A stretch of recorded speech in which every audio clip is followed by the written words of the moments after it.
Shalom dan selamat petang bagi kita semua. Puji Tuhan kerana saya telah habis kuarantin pada hari ini dan telah dikeluarkan daripada kuarantin. Dan pada hari ini saya akan membawa kita merenungkan sedikit firman Tuhan yang terdapat dalam Injil Lukas 22 ayat 7 hingga 13. Yang bertajuk besar di situ, persiapan untuk malam Paskah. Saya bacakan untuk kita semua. Maka tibalah hari raya roti tidak beragi, yaitu hari di mana orang harus menyembelih domba Paskah. Lalu Yesus menyuruh Petrus dan Yohanes, katanya, "Pergilah, persiapkanlah perjamuan Paskah bagi kita supaya kita makan." Kata mereka kepadanya, "Di manakah engkau menghendaki kami mempersiapkannya?" Jawabnya, "Apabila kamu masuk ke dalam kota, kamu akan bertemu dengan seorang yang membawa kendi berisi air. Ikutilah dia di dalam rumah yang dimasukinya, dan katakanlah kepada tuan rumah itu, 'Guru bertanya kepadamu, di manakah ruangan tempat aku bersama-sama dengan murid-muridku akan makan Paskah?' Lalu orang itu akan menunjukkan kepadamu sebuah ruangan atas yang besar yang sudah lengkap. Disitulah kamu harus mempersiapkannya." Maka berangkatlah mereka, dan mereka mendapati semua seperti yang dikatakan Yesus kepada mereka. Lalu mereka mempersiapkan Paskah. Shalom saudaraku. Perikop ini menceritakan tentang persiapan Yesus bersama anak muridnya untuk menyambut perayaan roti tidak beragi, ataupun dalam kata lain, perayaan Paskah. Saudaraku, perayaan Paskah adalah hari perayaan untuk umat Israel, memperingati karya penyelamatan Allah yang telah mengeluarkan mereka suatu ketika dulu dari perbudakan di tanah Mesir. Nah, suatu umat Israel keluar dari Mesir, Allah telah menyuruh mereka untuk menyembelih seekor domba dan memulaskan di ambang pintu mereka. Kemudian daging itu dapat mereka makan. Jadi peristiwa penyelamatan ini kemudiannya harus diperingati oleh umat Israel turun-temurun hinggalah sampai. Jadi saudaraku, apa yang kita pelajari mengenai perikop ini? Yang pertama adalah Tuhan Yesus Maha Tahu. Nah, seperti yang kita telah baca dari ayat 7 hingga 13 tadi, kita perhatikan dalam cerita perikop ini, di sini sangat jelas bahwa kita temukan bahwa persiapan malam Paskah ini berbeza daripada malam Paskah yang lain-lainnya. Malam Paskah ini merupakan satu malam Paskah yang berbentuk rahsia. Ya, di sini sangat jelas bahwa Yesus merahsiakan perjamuan Paskah dia bersama dengan anak-anak muridnya. Jadi pertanyaan saya, kenapa Yesus merahsiakan pertemuan ini? Jawapan saya sangat sederhana, saudaraku.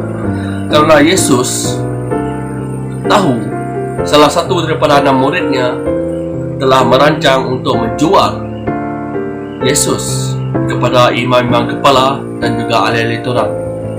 Anak murid dia itu adalah Yudas Iskariot.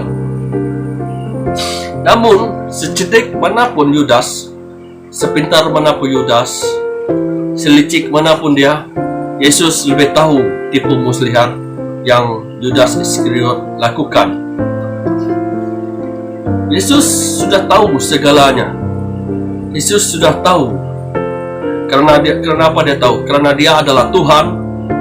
Segala sesuatu adalah dari dia. Dan dia tidak dapat disembunyikan daripada Yesus. Yesus sudah tahu apa yang akan terjadi.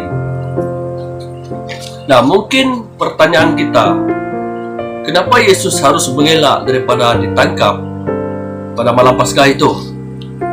Nah, jawapan saya sederhana. Yesus tidak mengelak untuk ditangkap, tetapi Yesus tahu bahwa rencana Allah sesuai dengan waktunya, sesuai dengan waktunya Allah. Pada masa ini Yesus belum diarahkan Allah untuk ditangkap. Jadi dia telah mengelak daripada ditangkap oleh imam-imam kepala dan juga ahli-ahli Taurat. Saudara-saudari yang kukasihi, yang kedua, apakah yang kita dapat pelajari daripada perikop ini? Yang kedua adalah Petrus dan Yohanes mengimani apa yang diperintahkan Yesus kepada mereka berdua. Ya, jika kita melihat keadaan Yesus dan Yohanes, mereka berdua tidak menguasai sama sekali keadaan ini pada masa itu. Namun, yang pastinya mereka berdua mengikuti apa yang telah diarahkan Yesus kepada mereka. Dan dia pergi seperti yang Yesus arahkan dan melakukan seperti yang dikatakan Yesus. Mereka berdua berjalan dalam iman. Mereka melakukan tanpa bantahan, tanpa mempersoalkan, kerana mereka mempercayai Yesus. Apa yang terjadi kepada mereka berdua? Mereka menemukan orang yang sangat tepat seperti yang telah dikatakan Yesus. Segala petunjuk yang dikatakan Yesus tepat seperti yang telah dikatakannya. Dan yang ketiga, saudaraku, apa yang kita dapat pelajari di sini adalah Yesus sangat mempedulikan anak-anak muridnya. Ya, jika kita melihat Yesus mengadakan makan malam Paskah ini adalah antara salah satu bukti kepedulian Yesus kepada anak-anak muridnya. Ya, banyak lagi bukti-bukti lainnya, tapi saya hanya menekankan pada perikop yang ini saja.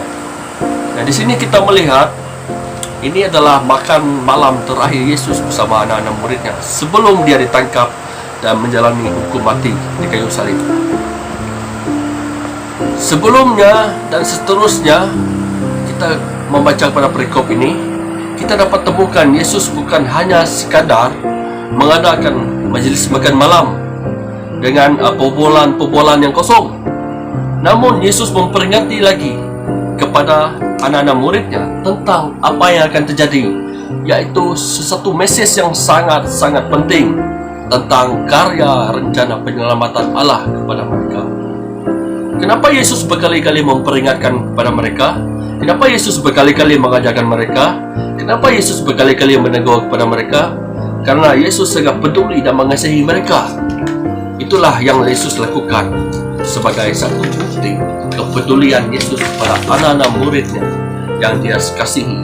Oke, saudara-saudari yang kukasihi, sebagai penerapan kita bersama, yang pertama, apa yang kita dapat terapkan dalam kehidupan kita? Pertama adalah syukur kerana kita memiliki Tuhan yang Maha Tahu. Tuhan yang kita miliki ini adalah Tuhan yang tahu segalanya, apa yang akan terjadi hari ini, hari esok, dan yang akan datang. Itulah Tuhan Yesus. Dia Maha Tahu. Dia tahu segala yang akan terjadi.